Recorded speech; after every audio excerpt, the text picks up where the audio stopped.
Coming up, Republican nominee Nikki Haley has officially suspended her presidential campaign. And the Supreme Court decision that could turn this election on its head. Plus, how far will the Biden-Harris administration have to go to win your vote? All this and more, Panther News Network starts now.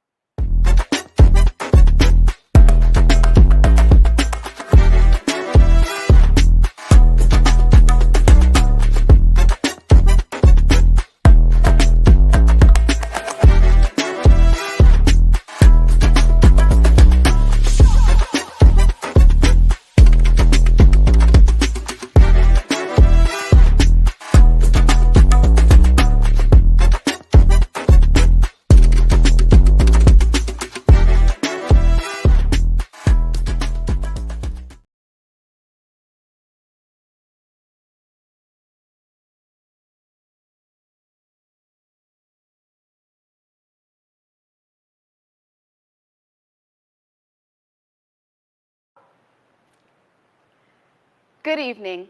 Today is March 6th, 2024. I'm Bailey Boyce. Welcome to Panther News Network. Here's what's happening today.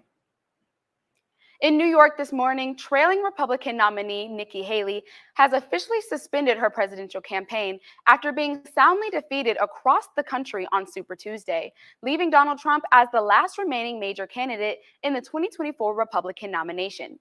Haley, a former South Carolina governor and UN ambassador, was Trump's first significant rival when she jumped into the race in February of 2023. She spent the final phase of her campaign aggressively warning the GOP against embracing Trump, who she argued was too consumed in chaos and personal grievances to defeat President Joe Biden in the general election. Her departure clears Trump to focus solely on his likely rematch in November with Biden. The former president is on track to reach the necessary 1,215 delegates to clinch the Republican nomination later this month. Haley's defeat marks a painful, if predictable, blow to those voters, donors, and Republican Party officials who opposed Trump and his fiery brand of Make America Great Again politics. Many of whom say if Haley is not on the ballot, they will either write her in or opt out from voting in this election entirely. She was especially popular among moderates and college-educated voters, constituencies that will likely play a pivotal role in the general election.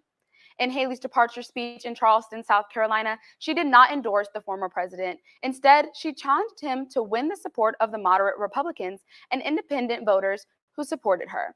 It is unclear whether Trump, who recently declared that Haley's donors would be permanently banned from his movement, can ultimately unify a deeply divided party.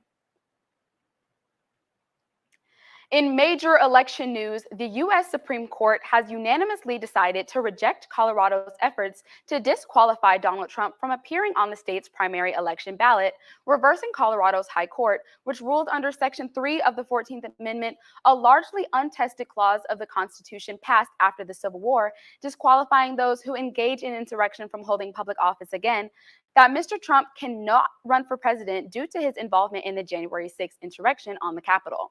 An election official in Maine and a judge in Illinois later doing the same, banning the Republican frontrunner from the ballot in those states in light of his actions on January 6th. SCOTUS, however, has ruled that the states have no right to make that call, leaving the decision up to voters whether Trump gets reelected to office or not.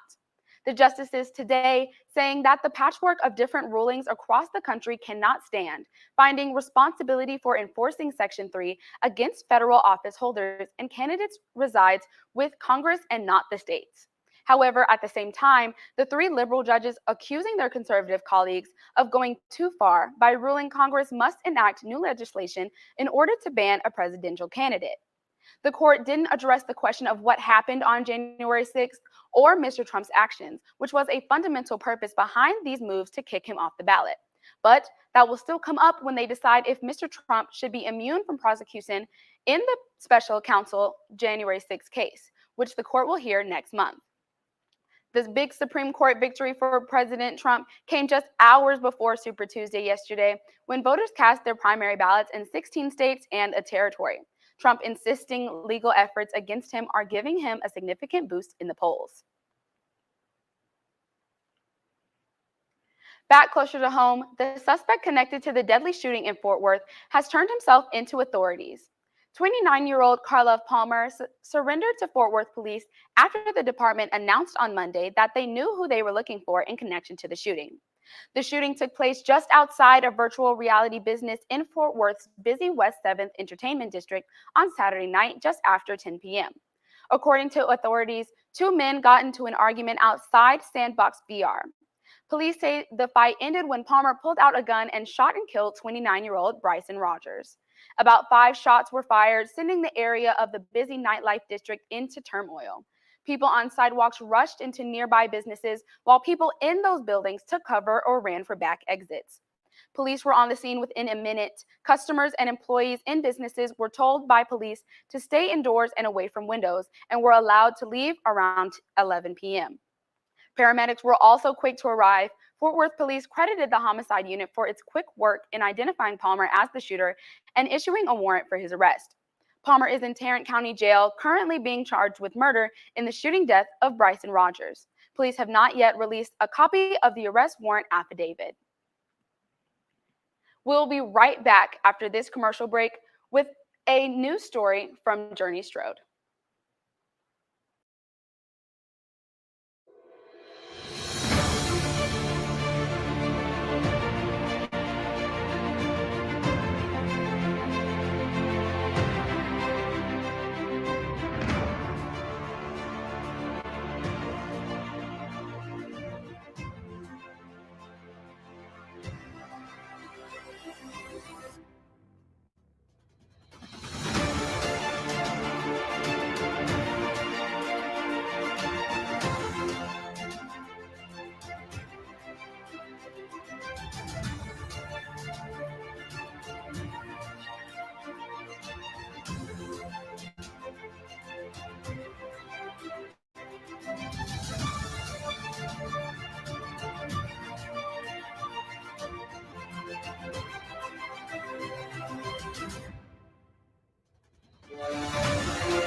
Houston Farmers Market is a popular source for residents of the Houston area to shop for fruits, vegetables, herbs, spices, toys, souvenirs, and more at lower prices compared to commercial businesses that have major inflation. The market is located in Houston Heights, Texas on Airline Drive, open every day to the public from 6 a.m. to 7:30 p.m. The Houston Farmers Market is approximately 30 minutes away from Prairie View A&M campus and can be a great option for students to shop. So how's your experience at the Houston Farmers Market been so far? I love it. Such a large variety of fruits, vegetables, herbs, spices. Got me some corn husks, nice size for my tamales that I'm gonna make. And I'm still looking, but what I've seen so far is enough to make me want to come back. The market also has restaurants such as RC Ranch Texas Craft Meats. Here's what they had to say on why they like to sell their products at the farmers market. The Houston Farmers Market has been the heart of the Heights community for approximately 50 years. It brings in people from all over Houston, and we're able to showcase our meats, and all the other vendors are able to showcase their products to a growing, diverse community in Houston. For KPVU-TV, I'm Journey Strode.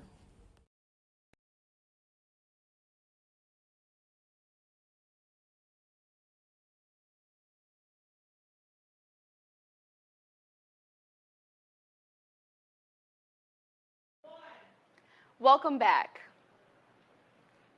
In HBCU news, since taking office, the Biden-Harris administration has made a concerted effort to win over students, alumni, and leaders of historically Black colleges and universities. HBCUs represent two Democratic constituencies, young voters and Black voters. Vice President Kamala Harris commonly attributing their success to HBCU voter turnout. The Biden-Harris team making historic actions to support HBCUs, including investing over $7 billion in HBCUs, which includes $3.6 billion for HBCUs through the American Rescue Plan and other COVID relief, and $1.6 billion in capital finance debt relief for 45 public and private HBCUs. These efforts are seen more recently as the VP, a graduate of Howard University, welcomed HBCU students and graduates to the White House in Washington, D.C. to indulge in a day filled with festivities, Black excellence, and HBCU pride. gathering approximately 100 guests to have discussions regarding crucial policy matters affecting Black students and communities, including artificial intelligence, student loan debt, STEM, and economic concerns. The administration's efforts have not gone unnoticed among students. However, what will seemingly hinder President Biden this election season is his administration's work being undercut by his stance on issues such as the war in Gaza. Students are calling for an end to the war, saying that they do not feel as though the Biden-Harris administration is doing enough to help, prevent, or call for a ceasefire. Students say the war is just one area they feel Biden needs to do better in before he can secure their vote in the upcoming election. Thank you for staying with us this evening. We will be right back after this commercial break.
Welcome back. In the midst of the roaring election season, the estate of late singer and activist Sinead O'Connor has asked Donald Trump not to play her music at his presidential campaign rallies, saying that the singer considered the former president a, quote, biblical devil. O'Connor passed last year due to natural causes at the age of 56. She was found unresponsive at her London home and pronounced dead at the scene. O'Connor was a political activist and constantly spoke out against powerful institutions throughout her career. With this announcement from her estate, O'Connor is joining a growing list of artists who have objected to Trump using their songs, including Rihanna, Neil Young, Linkin Park, and Tom Petty, and Aerosmith's Steven Tyler. Trump, who is a lock for the Republican Party nomination for the presidency after blowing past his primary competition, has played O'Connor's biggest hit, Nothing Compares to You, at events as he campaigns for the Republican presidential nomination. O'Connor's estate and her record label, Chrysalis, demanded Trump desist from using her music immediately, saying it is no exaggeration to say that Sinead would have been disgusted, hurt, and insulted to have her work misrepresented in this way. This concludes our show for this evening. Make sure to follow us on Facebook, Twitter, and more to keep up with the latest news stories. Once again, I'm Bailey Boyce. Thank you for joining us this evening.